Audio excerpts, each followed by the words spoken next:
Hello Insta, bonsoir à tous, bienvenue sur ce live 233 sur 365, j'espère que vous allez bien, que vous avez passé une bonne journée, un bon week-end. J'ai l'impression que ça fait super longtemps que je suis pas venue ici, comme mon live était samedi matin. Je vais commencer par faire des petits rappels pour les choses qui arrivent cette semaine. Demain, on se retrouve à 19h pour la soirée Zoom offerte autour de l'exploration de sa relation à l'argent. Donc on se retrouve à 19h et je vais amener des questions autour de l'argent pour créer des échanges entre nous autour de l'argent et mettre plus de conscience autour de notre relation à l'argent. Ça sera vraiment un temps d'échange, je serai pas du tout en mode masterclass, transmission. L'idée, c'est vraiment qu'on partage nos points de vue sur ce sujet qui est très riche, qui est passionnant et que ça amène des prises de conscience et de nouvelles réflexions pour tous ceux qui seront là. Coucou Marie, j'espère que tu t'en sors avec tes microbes.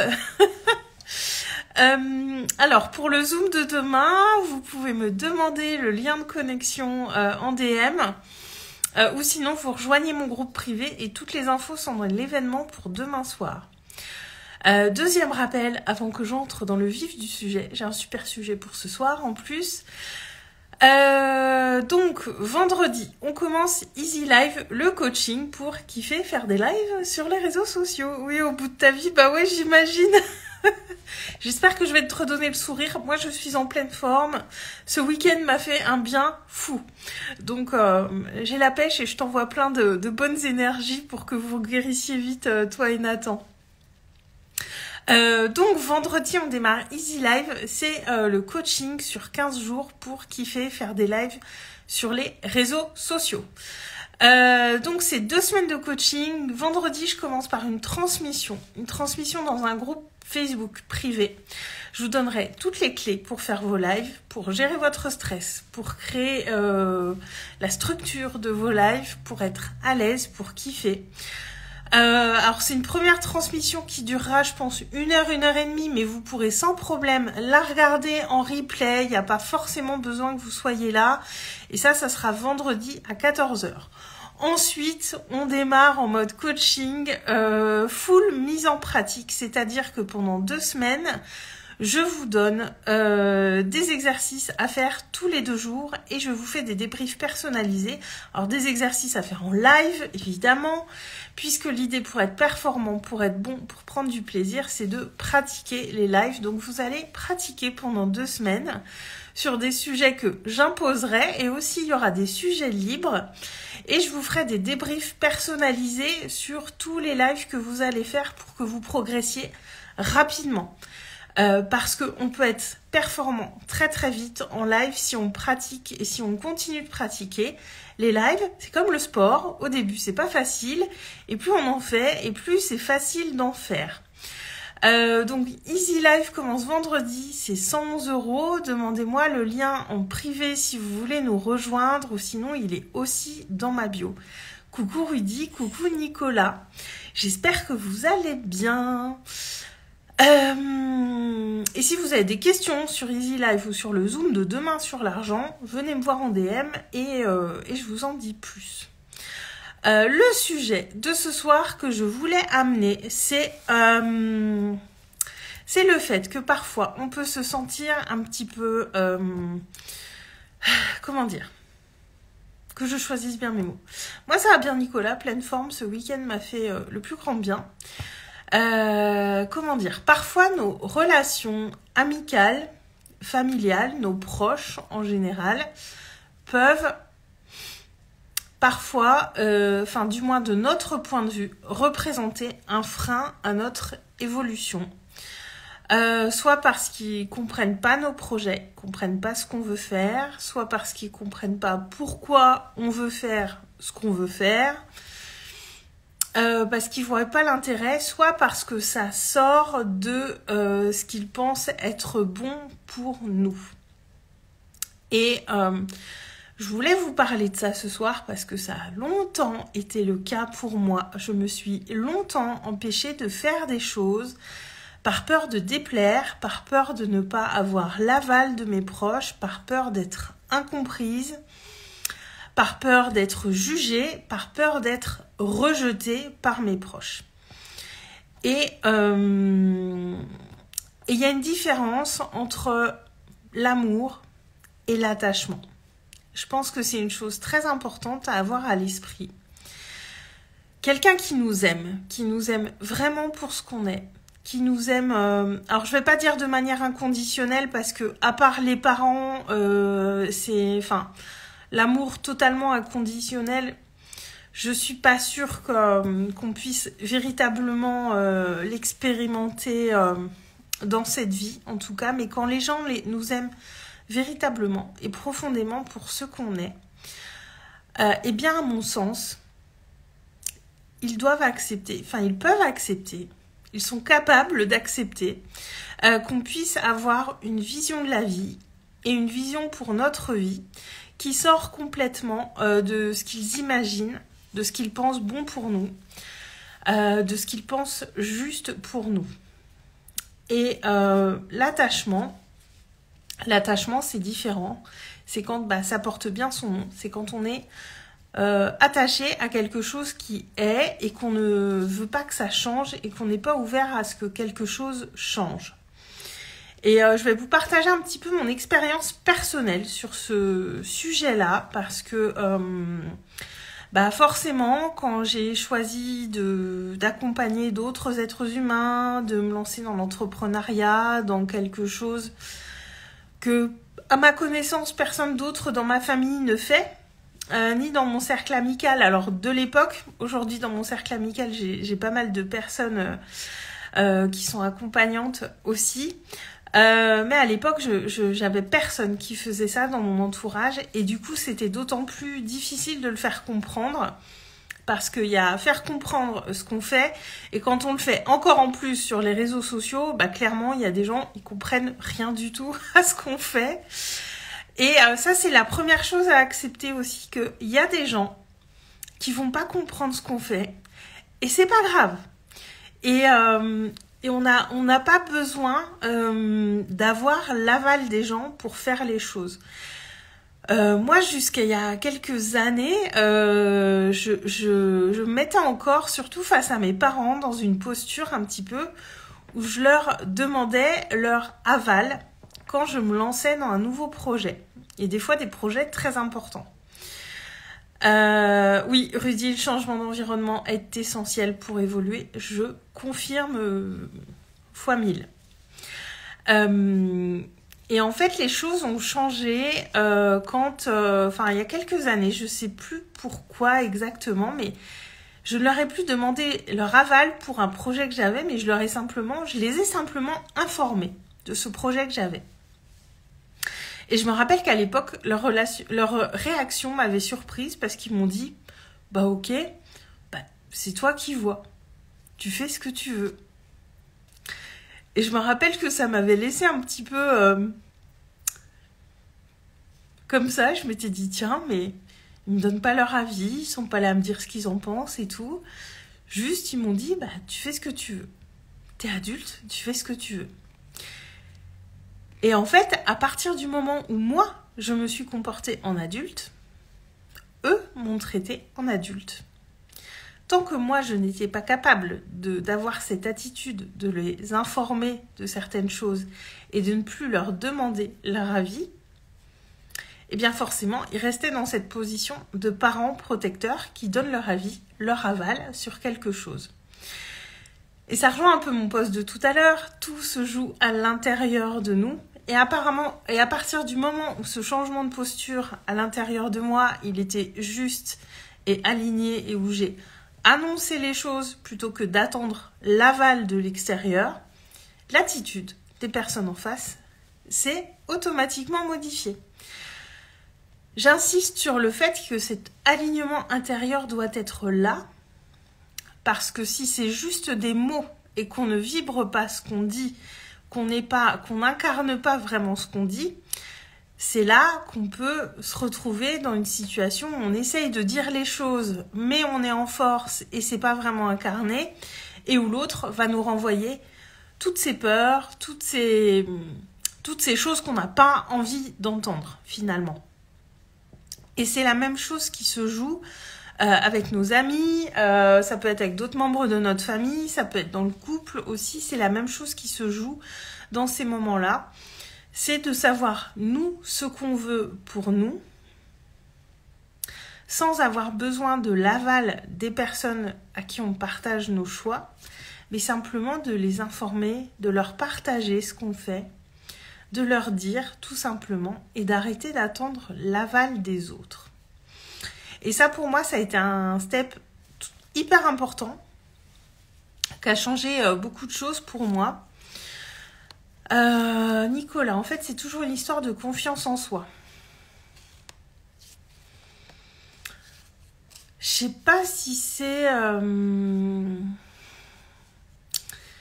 Je sais pas si c'est réellement de la confiance en soi, mais c'est de la confiance dans ce qu'on désire pour nous.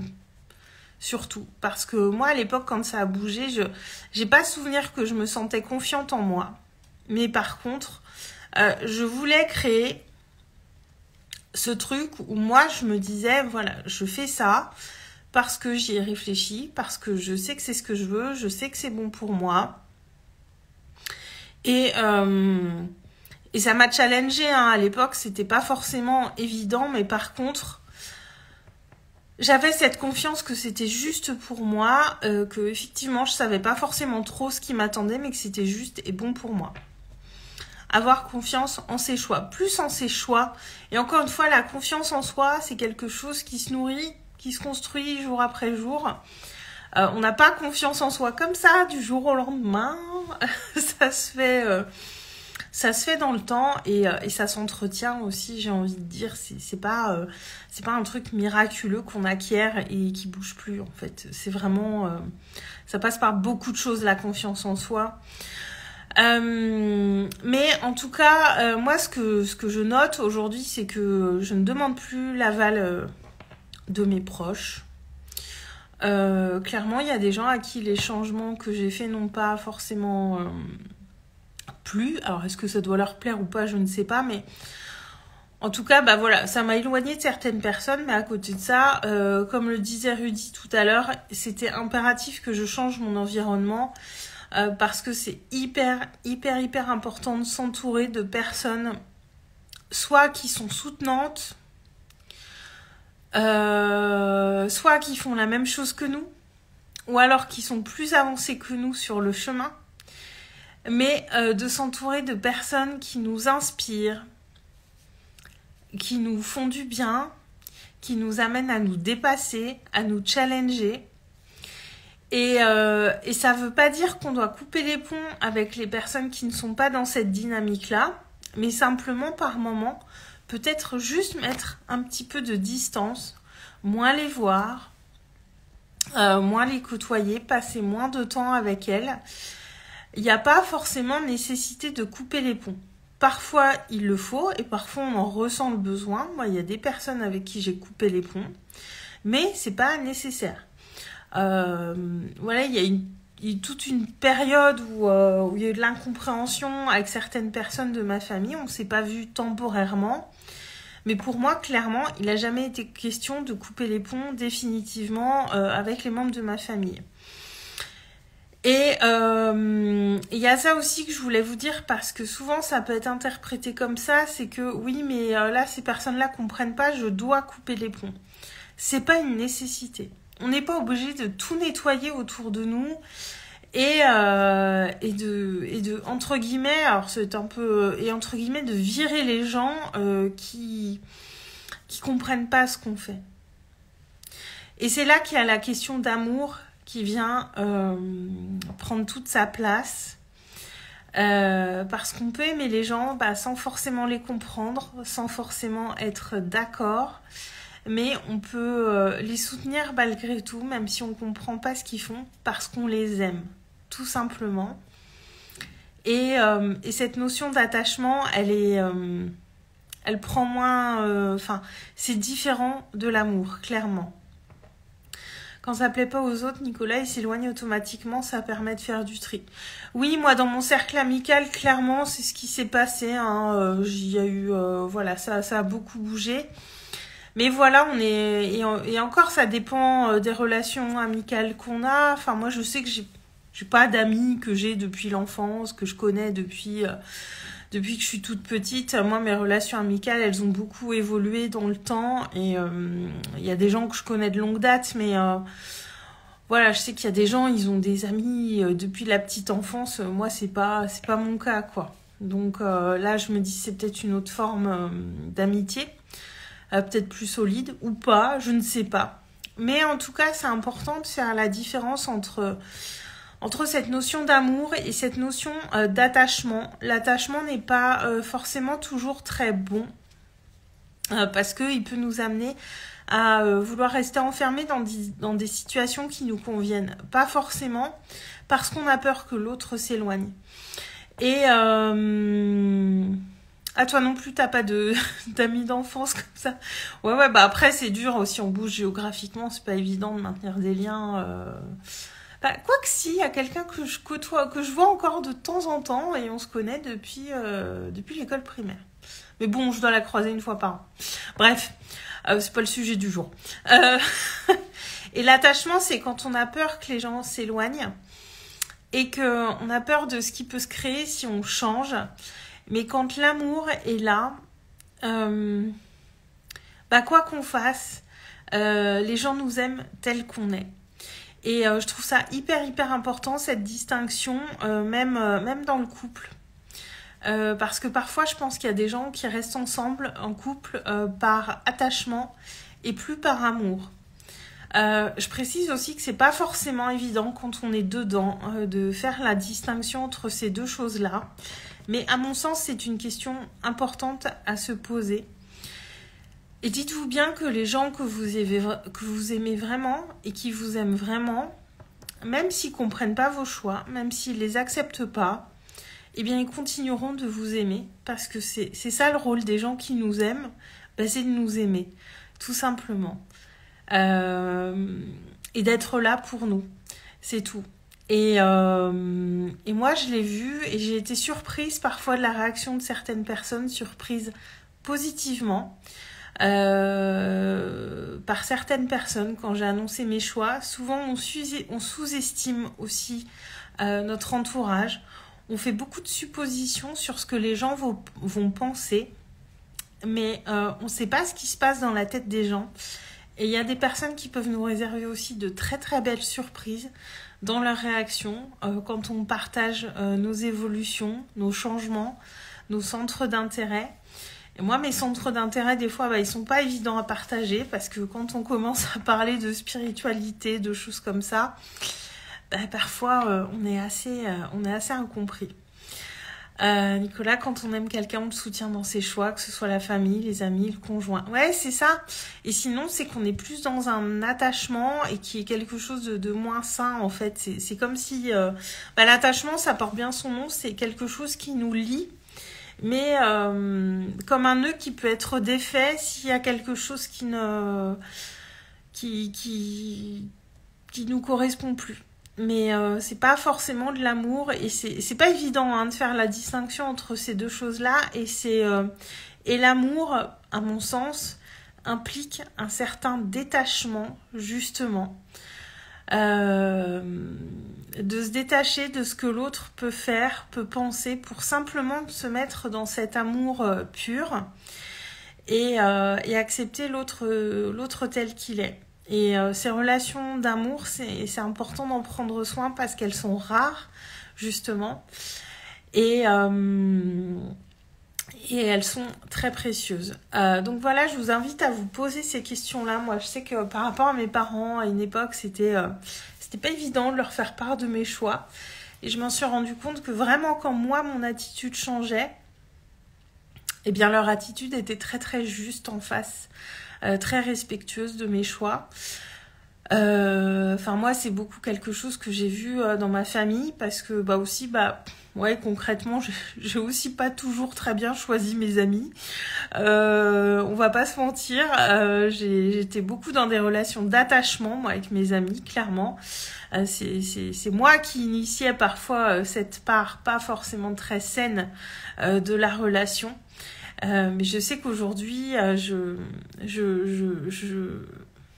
fais très attention à ça, à pu être dans cet attachement et à aimer les gens pour ce qu'ils sont. Même si je les vois qu'une fois par an, et quel que soit leur choix, et quelle que soit leur attitude, et me mettre simplement dans le fait que je les aime pour ce qu'ils sont, tout simplement. Nicolas, attention, question. Ah là là, roulement de tambour, Nicolas me pose une question. Vas-y, j'attends ta question. Ça sera la clôture du live, du coup, la réponse à ta question. À quoi dois-je m'attendre? Bah, vous me direz en commentaire. Si vous regardez en replay, dites-moi en commentaire si ça vous parle. J'ai pensé, voilà, j'ai passé le week-end en famille et du coup, il m'est revenu des choses en tête. Donc forcément, je vous parle de ça ce soir. Et en fait, ça m'est revenu parce que ce week-end en famille m'a fait beaucoup de bien. J'ai bien dormi aussi ce week-end. Je crois que j'avais besoin de dormir aussi. Et vraiment, ça m'a ramené vraiment dans l'instant présent. En fait, c'est ça que je trouve très qualitatif dans nos moments en famille, c'est qu'on profite surtout de l'instant présent sans se poser trop de questions. Bonjour Théolias 1902. Alors, Nicolas, mais quand on demande à l'avis à sa famille ou à ses amis, c'est peut-être aussi qu'on a besoin d'un avis extérieur à la situation. Moi, je te cache pas, Nicolas, très honnêtement, hein, alors c'est challengeant et ça demande du leadership. Mais aujourd'hui, je ne demande plus l'avis à grand monde, voire à personne, sur les décisions que je prends ou par rapport à une situation. Parce que je le faisais beaucoup avant. Et ça m'amenait dans un truc où je ne savais plus moi-même ce que je pensais. Et du coup, je ne savais plus quoi décider. Et je ne savais plus si la décision que je prenais, elle m'appartenait à moi ou elle venait de ce que j'avais entendu de l'extérieur. Et même pour les décisions importantes, hein, Nicolas, j'entends. C'est là aussi que, quand je parle de leadership intérieur, là, on est en plein dedans. Moi, aujourd'hui, même pour les décisions importantes, je ne demande plus d'avis extérieur. Je prends le temps de me poser, d'y réfléchir. Alors, si c'est une grosse décision, prendre quelques jours, prendre une semaine, ou parfois même prendre plusieurs mois hein, pour prendre sa décision. Mais voilà, pour prendre le temps de peser le pour et le contre. L'idée dans ce que je vous dis, c'est pas de prendre des décisions... c'est pas de prendre des décisions hâtives et de se mettre en difficulté. Mais très honnêtement, Nicolas, à l'heure où je te parle, aujourd'hui, je ne demande plus l'avis à personne pour prendre mes décisions. Parce que l'avis des autres, ce n'est que l'avis des autres. Alors, l'avis en 2 mots. Et il n'y a personne autour de toi qui a ton expérience de vie, qui a ce que j'aime appeler ta carte du monde, qui ressent ce que tu ressens, qui sait ce que tu sais. Il n'y a personne qui peut se mettre dans tes godasses, en fait. On peut essayer de se mettre à la place des autres, et c'est très bien d'être empathique, mais concrètement, on ne peut pas se mettre à la place des autres. Et oui, je dis ce qui t'arrive, c'est-à-dire de trop demander l'avis des autres. Moi, ça m'a perdu, ça m'a mis dans des flous intérieurs dont je n'arrivais plus à me sortir.